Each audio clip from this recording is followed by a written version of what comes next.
Hello everyone, good evening. Welcome back to the channel. So আমি last time MS Excel or class 6 টো কৰি আছিলো আৰু এইটো ক্লাছত আপোনালোকক মই দেখুৱাইছিলো যে monthly sales আৰু expense report তাৰ মানে আপোনাৰ মাহেকীয়া বিক্ৰী আৰু খৰচৰ এটা ৰিপৰ্ট দেখাইছিলো তাতে আপোনালোকে কেইটামান কুৱেশ্যন মানে previous years and কেইটামান কুৱেশ্যন আনিছিলো আৰু সেইকেইটা কুৱেশ্যনৰ প্ৰথমটোত আমি কি কৰিছিলো তাতে কি দিয়া আছিল মাহ দিয়া আছিল জানুৱাৰী ফেব্ৰুৱাৰী মাৰ্চ এপ্ৰিল 4 মাহ দিয়া আছিল সেলস বা কিমান টকা বিক্ৰী হল প্ৰতি মাহে এইটো দেখাইছে বা কিমানটা ইউনিট কিমানটা বস্তু বিক্ৰী কৰিছে এইটো ধৰি ল'ব পাৰে ধৰি লৈছো আমি 5000 টকাৰ বিক্ৰী হৈছে 6000 টকাৰ বিক্ৰী ফেব্ৰুৱাৰীত হৈছে 4500 মাৰ্চত 7000 টকাৰ এপ্ৰিলত ঠিক তেনেদৰে জানুৱাৰী মাহত খৰচ কিমান হৈছিল 3000 টকা ফেব্ৰুৱাৰীত খৰচ 3500 মাৰ্চত খৰচ 3200 টকা এপ্ৰিলত 4000 টকা গতিকে আমাক কি উলিয়াব দিছিল এক্সেলৰ ফৰ্মুলা ইউজ কৰি সাম ফৰ্মুলা ইউজ কৰি আপোনাৰ টোটেল এক্সপেন্স বা টোটেল মুঠ খৰচ উলিয়াব দিছিল মুঠ খৰচ আমি কিমান পালো 13700 টকা পালো টোটেল এক্সপেন্স আৰু মুঠ আপোনাৰ বিক্ৰী বা টোটেল সেলস উলিয়াব দিছিল 3 নম্বৰ কুৱেশ্যনত সেইটো পালো আমি 22500 টকা গতিকে এতিয়া আৰু প্ৰথমটো উলিয়াব দিছিল যে প্ৰফিট কিমান হয় প্ৰফিটৰ কাৰণে ফৰ্মুলা দিয়া আছিল profit equal to sales minus expense যদি আপোনালোকে ভিডিওটো চোৱা নাই তেনেহলে আমাৰ চেনেলৰ এডিআৰই স্কিল টেষ্ট বুলি যিটো প্লেলিষ্ট আছে সেই প্লেলিষ্টত যাই এমএছ এক্সেল ক্লাছ নম্বৰ 6 এইটো চাই ল'ব আপোনালোকে ওকে আমি আজি কি কৰিছো 4 নম্বৰ কুৱেশ্যনটো চাও তিনিটা কুৱেশ্যন অলৰেডি কমপ্লিট কৰি থোৱা আছে ভিডিওটো খুব দীঘল হৈছিল কাৰণে আমি এইটো পাৰ্ট পিক কৰিলো সো 4 নম্বৰ কুৱেশ্যনটো চাওক মোৰ মাউসৰ কাৰ্সৰটো চাব calculate profit percentage using percentage function তাৰ মানে profit percentage উলিয়াব দিছে এই যে ঘৰটো দেখা পাইছে blank space কেইটা এইকেইটা ফিল আপ কৰিব দিছে profit percentage উলিয়াব দিছে তাৰ মানে কিমান শতাংশ লাভ হ'ল সেইটো উলিয়াব দিছে কি ফৰ্মুলা কি ইউজ কৰিব দিছে পাৰ্সেন্টেজ ফাংচন বা পাৰ্সেন্টেজৰ ফৰ্মুলা ইউজ কৰিব দিছে এতিয়া এমএছ এক্সেল কি হয় মোৰ এইটো 2016 ৰ হয় এমএছ এক্সেল 2019 বা সৰি 2007 বা তাৰ আগৰ প্ৰায়ৰ মডেল বিলাকত পাৰ্সেন্টেজৰ ফাংচন ডাইৰেক্টলি যেনেকৈ আপোনালোকে প্ৰিভিয়াস কুৱেশ্যনত সাম ফাংচন পাইছে যোগ কৰা ডাইৰেক্টলি ফাংচন এটা আছিল ঠিক তেনেদৰে পাৰ্সেন্টেজ উলিওৱা ফাংচনো আছিল কিন্তু এতিয়া এমএছ এক্সেলৰ এইটো ভাৰ্চনত এমএছ এক্সেলৰ 2016 ভাৰ্চনটো মোৰ এই পাৰ্সেন্টেজ ফাংচনটো নাই গতিকে মই আপোনাক ফৰ্মুলাটো বাই হ্যান্ড মানে আপোনালোকে আগতে অটোমেটিক ওলালে হয় এতিয়া আমি কি কৰিছো কাস্টমাইজ কৰি নিজে ফৰ্মুলাটো লিখি দিছো আৰু সেইমতে আপোনালোকে প্ৰফিট পাৰ্সেন্টেজটো উলিয়াব চাওক এতিয়া লাভৰ শতাংশ উলিয়াব দিছে এতিয়া ভাবক অকনমান মোৰ স্ক্ৰিনৰ ফালে চাব নালাগে অকনমান চকু মুজি মোৰ কথাখিনি শুনক যেতিয়া আমাক কি সুধিব লাভ কিমান হলে সেইটো সুধিব লাভৰ কথা কওঁতে নিশ্চয় তাৰ মানে আপোনাৰ দুটা বস্তু আহিব আপোনাৰ বিক্ৰী আৰু খৰচ হয়নে আপুনি যদি এটা কলম 10 টকাত কিনিছে তাৰমানে কলমটো 10 টকাত কিনোতে কিমান টকা খৰচ হ'ল অবভিয়াসলি 10 টকাত কিনিছে যদি খৰচ কেই টকা হৈছে মানে 10 টকাই হৈছে আপোনাৰ কলমটোৰ নামত খৰচ হ'ল 10 টকা ধৰি লৈছো সেই কলমটোৱে আপুনি আপোনাৰ বন্ধু এজনক বিক্ৰী কৰি দিলে 13 টকাত বিক্ৰী কৰিলে একেটা কলম আপোনাৰ কিমান টকাত বিক্ৰী কিমান হ'ল 13 টকা বা বিক্ৰী মূল্য 13 খৰচ কিমান 10 এতিয়া যদি আপোনাক মই যদি সোধো যে আপোনাৰ লাভ কিমান হ'ল লাভ কেতিয়া হ'ব যেতিয়া বিক্ৰী মূল্য বা সেলস বা সেলিং প্ৰাইস আপোনাৰ কিনা প্ৰাইস বা ক্ৰয় মূল্যতকৈ অৰ্থাৎ খৰচতকৈ যদি বেছি হৈ থাকে তেতিয়া আমাৰ কি হ'ব লাভ হ'ব এতিয়া 13 টকাত সেল কৰিছে বা সেলস প্ৰাইস বা সেলিং প্ৰাইস যি বুলি কয় আৰু 13 টকা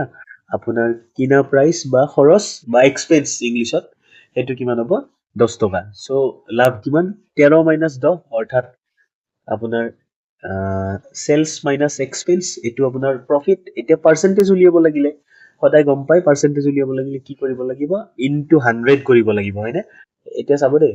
এইটো ফৰ্মুলা মই ৰঙা এইটো সেলত ৰেড কালাৰেৰে লিখি দিছো profit percentage equal to sales মানে বিক্ৰী মাইনাস এক্সপেন্স খৰচ বিক্ৰী বিয়োগ খৰচ 13 টকা বিয়োগ 10 টকা অৰ্থাৎ 3 টকা এটো প্ৰফিট ইনটু যদি ডাইৰেক্ট 100 কৰি থৈ দিয়া তেতিয়া কাৰেক্ট নহব কিয় জানেনে যেতিয়া প্ৰফিট পাৰ্সেন্টেজ উলিয়াম মই যদি আপুনি এজন বেপাৰী বা দোকানী আপুনি কৈছে যে মোৰ 10% লাভ হৈছে 10% যেতিয়া লাভ হোৱা বুলি ক'ব বা 50% লাভ হৈছে মোৰ বা 50% লছ হৈছে যেতিয়া এনেকে কম সদায় সেই পাৰ্চেন্টেজটো কিবা এটা ভেলুৰ ওপৰত বেছ কৰি কোৱা যায় যে এতিয়া যদি মই কওঁ আপোনাক 10 টকাত কলমটো আপুনি কিনিছিল বা খৰচ হৈছিল কিমান আপোনাৰ 10 টকা সেই 10 টকাত কিনা কলমটো আপুনি যদি বেলেগ এজনক 11 টকাত বেছি দিয়ে 10 টকাত কিনা কলমটো যদি আপুনি 11 টকাত বেছি দিয়ে গতিকে আপোনাৰ হাতত কেই টকা লাভ হ'ল 1 টকা 1 টকাটো হৈছে 10 টকাৰ 10 ভাগৰ 1 ভাগ হয়নে ভাবি চাব কথাখিনি 10 ভাগৰ 1 ভাগ মানে আমি এনেকে ক'ব পাৰো 10% 10 টকাৰ 1 টকা 10 টকাৰ 1 টকা কিমান পাৰ্চেন্ট 10 টকাৰ 1 টকা হৈছে 10% 10 টকাৰ 10 টকা কিমান পাৰ্চেন্ট 10 টকাৰ 10 টকা হৈছে 100%। 10 টকাৰ ভিতৰত 5 টকা কিমান পাৰ্চেন্ট 10 টকাৰ ভিতৰত 5 টকা মানে কিমান আধা অৰ্থাৎ 50%। 10 টকাৰ ভিতৰত 1 টকা হলে কিমান হ'ব 10 টকাৰ ভিতৰত 1 টকা মানে 10%। গতিকে কিহৰ ওপৰত সদায় পাৰ্চেন্টেজ প্ৰফিট বা লাভটো লোকচানটো সদায় কিহৰ ওপৰত চাই আপোনাৰ যিমান টকা খৰচ হৈছিল 10 টকাত যে কিনিছিল 10 টকা খৰচ হৈছিল যে সেইটোৰ ওপৰতহে সদায় চাব সেইকাৰণে কি কৰিব লাগে এই সেলস মাইনাস এক্সপেন্স ডিভাইডেড বাই এক্সপেন্স অৰ্থাৎ বিক্ৰী মূল্য মাইনাস আপোনাৰ খৰচ বা ক্ৰয় মূল্য ডিভাইডেড বাই ক্ৰয় মূল্য বা খৰচ মোৰ যেহেতু 10 টকা খৰচ হৈছিল 10 টকাৰ ওপৰত যিমান টকা পাওঁ সেইটোহে মোৰ লাভ হ'ব পাৰ্চেন্টেজ উলিয়াব লাগিলে মই 10 টকাক ভিত্তি কৰিহে উলিয়াম যে মই 12 টকাত বেচিলো 11 টকাত বেচিলো কিমানৰ সাপেক্ষে মই 10 টকা সাপেক্ষে কিনিছিলো তেতিয়াহে মই লাভটো উলিয়াব পাৰিম লোকচানটো উলিয়াব পাৰিম সেইকাৰণে তলত সদায় এক্সপেন্স থাকে মই বাৰু এইখিনি অলপ লজিকেল কথা কৈ ললো যেহেতু ফৰ্মুলাটো নাই আপোনালোকে বুজি পাইছে যদি খুব ভাল কথা যদি আমনি পালে স্কিপ কৰি দিয়ক এইখিনি বস্তু ওকে এতিয়া প্ৰফিট পাৰ্চেন্ট উলিয়াম প্ৰতিটো মাহৰ সো ইকুৱেল চিন দিয়ক ফৰ্মুলা পুট কৰিব লাগিলে সদায় ইকুৱেল চিন দিব লাগিব ফৰ্মুলাটো কি প্ৰফিট পাৰ্চেন্টেজ সমান সেলস মাইনাস এক্সপেন্স আগত চাওকচোন ব্ৰেকেট আছে কিন্তু ব্ৰেকেটটো দি লওক আগতে আপোনালোকে কি কৰক bracket start sales minus expense জানুৱাৰী মাহত সেলস কিমান 5000 টকা আছে হয়নে সো 5000 বুলিটো ভ্যালুটো নিলিখো আমি এক্সেলত কি লাগে সেই যিটো ভ্যালু লাগিব ভ্যালুটোৰ একচুয়ালি ভ্যালুটো যিটো সেলত থাকিব যিটো সেলত আপোনাৰ সেই ভ্যালুটো আছে এই মই যে বি নম্বৰ কলামৰ 1 2 3 3 নম্বৰ ৰো বি নম্বৰ কলামৰ 3 নম্বৰ ৰোত আছে অৰ্থাৎ B3 ত আছে সেলস 5000 টকাটো ইয়াতে ক্লিক কৰি দিলে হ'ল সেলস B3 মাইনাস চিন দিয়ক মাইনাস চিন দিলু এবাৰ এক্সপেন্স কিমান 3000 জাস্ট ক্লিক কৰক B3 মাইনাস C3 হ'ল এবাৰ আপুনি কি কৰক ব্ৰেকেট ক্লোজ কৰক এই ইয়াতে যে ফৰ্মুলাটো লিখা আছে চাওক ব্ৰেকেট স্টাৰ্ট সেলস অৰ্থাৎ B3 মাইনাস চিন দিলু এক্সপেন্স অৰ্থাৎ C3 তো ব্ৰেকেট তাৰপিছত ব্ৰেকেট ক্লোজ কৰিব লাগিব ব্ৰেকেট তাৰপিছত ব্ৰেকেট ক্লোজ কৰিব লাগিব ব্ৰেকেট ক্লোজ কৰক এবাৰ কি দিব লাগিব ইনটু নহয় তাৰ আগতে ডিভাইড এইটো যে আছে এইটো স্ল্যাশ ডালে সদায় কিবোৰ্ডত থাকা আপোনাৰ যিডাল স্ল্যাশ আছে স্ল্যাশ ডালে সদায় আপোনাৰ কি বুজাব এক্সপেন্স ক্ষমা কৰিব স্ল্যাশ সাইন ডালে আপোনাৰ সাইন ডালে বা সাইনটোৱে যি বুলি কয় আৰু ডিভাইড বুজাব বা হৰণ বুজাব সদায় সো আমি হৰণ বুজাবৰ কাৰণে সদায় স্ল্যাশ সিম্বলটো ইউজ কৰিম কিবোৰ্ডত বিচাৰি লব স্ল্যাশ মানে ডিভাইড হৈ গল ডিভাইডেড বাই কি আছে এক্সপেন্স কিমান হ'ব দেখাই পাইছো আমি এক্সপেন্স কিমান 3000 সো 3000 ৰ সেলটো আকৌ একবাৰ ক্লিক কৰি দিয়ক চাওক কি হ'ল B3 মাইনাস C3 ডিভাইডেড বাই C3 অৰ্থাৎ B3 মানে হ'ল সেলস মাইনাস C3 মানে expense sales minus expense bracket close হয় না তাৰপিছত ডিভাইডেড বাই আকৌ কি এক্সপেন্স অৰ্থাৎ C3 এবাৰ কি দিব লাগিব এই ষ্টাৰ মাৰ্ক মানে মই শিকাইছিলো লাষ্ট ক্লাছত পুৰণ চিন বুজাই ষ্টাৰ মাৰ্কে পুৰণ 100% উলিয়াব লাগিব যাতে ষ্টাৰ মাৰ্কটো দিয়ক বা ষ্টাৰ সাইনটো দিয়ক এষ্টাৰিস্ক বুলি কয় একচুয়ালি ASTERISK ইনটু কি হ'ব 100 এতিয়া চাওক এন্টাৰ কৰি চাওক দেখিছেনে 66% প্ৰফিট হৈছে তাৰমানে আপোনাৰ সো গোটেইবিলাক কৰি থকাৰ প্ৰয়োজন নাই আমি কি কৰিম এক্সেলৰ শৰ্টকাট ইউজ কৰিম কেনেকৈ ইউজ কৰিম এতিয়া আপোনাৰ সেইটো সেলত থাকোতে এইটো হোৱাইট হৈ আছে কাৰ্সৰডাল কাৰ্চৰডাল হোৱাইট প্লাছ চাইন এটা আহি আছে হয়নে যেতিয়া আমি কৰ্নাৰৰ তলৰ ফালে নিম একদম চাওক কাৰ্চৰডাল কি হৈ গ'ল ব্লেক হৈ গ'ল হয়নে প্লাছ চাইনটো ব্লেক হৈ গ'ল এতিয়া আপুনি ডাবল ক্লিক কৰি দিলে হ'ল ডাবল ক্লিক আহি গ'ল দেখিছেনে যদি এতিয়া এইটো আপোনাৰ এই চাৰিটা ভেলু কৰবাত বহুত কেইটা দশমিকৰ পিছত আছে কৰবাত বহুত কেইটা আছে কৰবাত তিনিটা আছে কৰবাত এটাও নাই দেখাত বেয়া দেখা হৈছে তাৰ কাৰণে আমি কি কৰিম গোটেইকেইটা ভেলু চিলেক্ট কৰি লওঁ মাউচটোৰ লেফ্ট বাটনটো টিপি ধৰি মাউচৰ লেফ্ট বাটন টিপি ধৰি গোটেই মাউচটো তললৈ এনেকে ড্ৰেগ কৰি দিয়ক টানি দিয়ক টানাৰ লগে লগে গোটেইকেইটা চিলেক্ট হৈ গ'ল চিলেক্ট হৈ এতিয়া কি কৰক এই নাম্বাৰ বুলি যে লিখা আছে ওপৰত নাম্বাৰ এইখিনি তাতে আপুনি কি কৰক ইয়াতে দুটা অপচন আছে চাওকচোন ইনক্ৰিজ ডেচিমেল আৰু ডিক্ৰিজ ডেচিমেল এইকেইটা দশমিক হয় না দশমিক আছে ইয়াতে দশমিকক ইংলিছত ডেচিমেল বুলি কয় তাৰমানে দশমিকৰ পিছত কেইটা সংখ্যা লাগিব আমি ইয়াতে সেট কৰিব পাৰিম আমি কি কৰিব লাগে কমাব লাগিল চাবচোন আমি কি কৰিম কমাই দিওঁ এইটো ডিক্ৰিজ ডেচিমেল কমি যাইছে চাওক প্ৰফিটৰ সেই চিনকেইটা ভেলুকেইটাত নটিচ কৰক মই যেইবাৰ ক্লিক কৰিম সিমানটা দশমিকৰ পিছৰ সংখ্যা কমি যাই থাকিব দেখিছেনে এতিয়া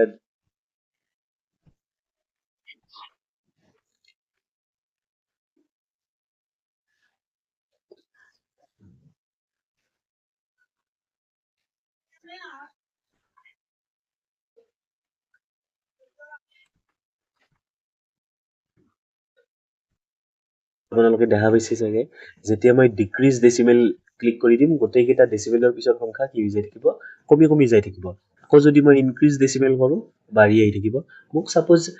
দশমিকৰ পিছত এটাই সংখ্যা লাগে এটা সংখ্যা নহয় এটা অংক লাগে বাৰে বাৰে ক্লিক কৰি থাকিলে এতিয়া চাওক 66.7 71.4 40.6 75.0 হৈ গ'ল ধুনীয়াকে তো এইখিনি আছিল আমাৰ 8% এনেকে উলিয়াব লাগিব ভিডিঅ'টো বুজি নাপালে আকৌ একবাৰ পজ কৰি একদম আপোনাৰ ব্ৰেইনটো ঠাণ্ডা কৰি ভালকে কথাখিনি শুনিব তেতিয়া বুজি পাব আকৌ একবাৰ ৰিপিট কৰি চাব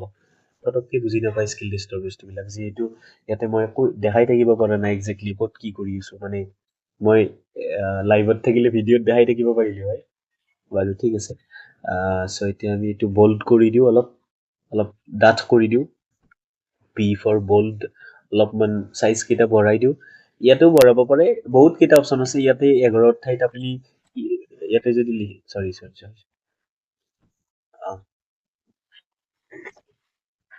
ইয়াতে যদি 11 ঠাইত আপুনি ডাবল ক্লিক কৰে আপুনি যদি এইটো 15 কৰি দিয়ে চাবচোন সংখ্যাকেইটা ডাঙৰ হৈ গ'ল বহুত কেইটা অপশ্যন আছে কাষত যদি এইটো লাৰ্জ কেপ কৰে ফন্ট চাইজ মানে লিখাৰ ষ্টাইলটোৰ চাইজটো ডাঙৰ হৈ যাব দেখা পাইছে চ' এইখিনি আছিল আমাৰ প্ৰফিট পাৰ্চেণ্ট অ'কে এতিয়া আমি লাষ্ট কুৱেশ্যনটো চাওঁ question number 5 insert a pie or line chart for all the months to visualize sales and expenses তাৰমানে অসমীয়াত যদি কওঁ যে যিমান কেইটা মাহ আছে যেনে জানুৱাৰী ফেব্ৰুৱাৰী মাৰ্চ এপ্ৰিল যিমান কেইটা ডাটা আছে প্ৰত্যেকটো মাহৰ কাৰণে সেলস আৰু এক্সপেন্স অৰ্থাৎ আপোনাৰ বিক্ৰী আৰু খৰচৰ যিখিনি ডাটা আছে সেই ডাটাখিনি ভিজুৱেলাইজ কৰিব পাৰে মানে আমি যাতে চকুৰে দেখিব পাৰো কেনেকুৱা এটা ট্ৰেণ্ড ফলো হৈ আছে উঠা নমা হৈ আছে সেইটো বুজিবৰ কাৰণে এটা গ্ৰাফ প্লট কৰিব দিছে গ্ৰাফ এটা ইনচাৰ্ট কৰিব দিছে চাৰ্ট মানে আপুনি গ্ৰাফ বুলি ধৰি থৈ দিয়ক হয় পাই চাৰ্ট বা লাইন চাৰ্ট ইনচাৰ্ট কৰি দিছে এতিয়া আমিতো দেখাই পালো পাই চাৰ্ট কাম নিদিয়ে কিছুমান ডাটাৰ ক্ষেত্ৰত কিন্তু মানে সকলো ধৰণৰ ডাটাৰ ক্ষেত্ৰত সকলো ধৰণৰ গ্ৰাফ আমি উঠাব নোৱাৰো সেইকাৰণে ইয়াতে দুটা দি থৈ দিছে কুৱেশ্যনটোত হয়তো সেইটোৱে চেক কৰিছে যে পাই চাৰ্ট যদি নোৱাৰে তেতিয়া পাই চাৰ্ট নহ'লে লাইন চাৰ্ট হ'ব বুলি কুৱেশ্যন কেণ্ডিডেটখিনিয়ে ভাবিব পাৰিবনে নোৱাৰে সেইটো চাবৰ কাৰণে কিজানি দিছে গতিকে আমি কি কৰোঁ যিখিনি ডাটা ল'ব লাগে কি ডাটা ল'ব লাগিব মান্থ ল'ব লাগিব তাৰপিছত চেলছ ল'ব লাগিব আৰু এক্সপেন্স ল'ব লাগিব এই তিনিটা ডাটা লওঁ মান্থ চেলছ এক্সপেন্স গোটেইখিনি চিলেক্ট কৰিবৰ কাৰণে কি কৰিম মাউচৰ লেফ্ট ক্লিক কৰি ধৰিম মাউচটো তলৰ ফালে টানি দিওঁ ড্ৰেগ কৰি দিওঁ ইয়াতে ক্লিক কৰি মাউচৰ লেফ্ট ক্লিক কৰি তলফালে ড্ৰেগ কৰক গোটেইকেইটা ল'লোঁ মান্থ ল'লোঁ চেলছ ল'লোঁ এক্সপেন্স ল'লোঁ আৰু ডাটাখিনি ল'ম এতিয়া জানুৱাৰী ফেব্ৰুৱাৰী মাৰ্চ এপ্ৰিল হৈ গ'ল এতিয়া মাউচৰ এই ৰাইট ক্লিক কৰি যিটো ৰাইট ক্লিক কৰি আছিল সেইটো মানে ধৰি থকা চুইচটো এৰি দিয়ক এতিয়া গ'ল নেক্সট আমি কি কৰিম এইখিনি চিলেক্ট হৈ আছেতো গতিকে এই ডাটাখিনিয়ে গ্ৰাফত বহাব লাগে গ্ৰাফত বহাব লাগিলে আপুনি ইয়াতে ইনচাৰ্ট মানে নতুনকৈ ইয়াত কিবা এড কৰিব লাগিলে সদায় আমি ইনচাৰ্টত যাব লাগিব ইয়াতে দেখিছে ফাইল হোম ইনচাৰ্ট এই ইনচাৰ্ট মানে সুমুৱাই দিয়া নতুনকৈ এড কৰা তো ইনচাৰ্টত ক্লিক কৰিলোঁ ইনচাৰ্টত ক্লিক কৰিলে দেখা পাব ইয়াতে আছে টেবল ইয়াতে আছে ইলাষ্ট্ৰেশ্যন ইয়াতে আছে চাৰ্ট আমাক কি দিছে চাৰ্ট ইনক্লুড কৰিব দিছে গতিকে এইটো টেবত আমি পাম বস্তুখিনি এই গ্ৰুপটোত এইখিনি এটা গ্ৰুপ বুলি কয় এইটো এটা গ্ৰুপ চাৰ্ট গ্ৰুপত পাম এইটো তলৰ ফালে যিটো এৰোটো আছে এৰোটোত ক্লিক কৰকচোন ৰিকমেণ্ডেড চাৰ্ট ওলাব ৰিকমেণ্ডেড চাৰ্টত দেখা পাইছে বা ৰিকমেণ্ডেড চাৰ্ট চাব দৰকাৰ নাই অল চাৰ্টত যাওক আমাক কি দিছে লাইন চাৰ্ট বা পাই চাৰ্ট এণ্টাৰ কৰিব দিছে যিহেতু দেখা পালো পাই চাৰ্ট এণ্টাৰ নহয় চ' আমি কি এণ্টাৰ কৰিম লাইন চাৰ্ট এণ্টাৰ কৰিম লাইন চাৰ্টৰ কাৰণে লাইন চাৰ্টত ক্লিক কৰক লাইনত ক্লিক কৰিলে হ'ল দেখা পাইছে ইয়াতে দেখা পাইছে line stacked line 100% stacked line with markers এনেকুৱা বিভিন্ন ধৰণৰ এইবিলাক line chart simple line chart use কৰিব দিছে যাত একো বেলেগ মেনশ্যন কৰা নাই সিম্পলি লাইন চাৰ্ট বুলি দিছে গতিকে যিটো ক্লিক হৈ আছে সেইটোৱে ক্লিক কৰিম আমি আৰু ইয়াৰ পৰা দুই ধৰণৰ আছে যিকোনো এটা ক্লিক কৰিলে হ'ল এইটো ক্লিক কৰক তাৰপিছত অ'কে কৰি দিয়ক আহি গ'ল ওপৰত এতিয়া চাৰ্টৰ এটা কাম কৰক চাৰ্টৰ টাইটলটো ক্লিক কৰি দিয়ক চাৰ্টৰ টাইটলটো চেঞ্জ কৰিব লাগিব আমি চাৰ্টৰ টাইটলটো কেনেকৈ চেঞ্জ কৰিম ইয়াতে ডাবল ক্লিক কৰি দিয়ক এইখিনি ডিলিট কৰক এইটোত আমি কি লিখিম চেলছ এণ্ড এক্সপেন্সেছ হৈ গ'ল চাইডত কৰবাত ক্লিক কৰি দিয়ক ইয়াতে আকৌ বেলেগ এটা জেগাত ক্লিক কৰি ধৰক মাউচৰ ৰাইট বাটনটো ক্লিক কৰি হ'লে এইখন তলৰ ফালে টানি দিম হৈ গ'ল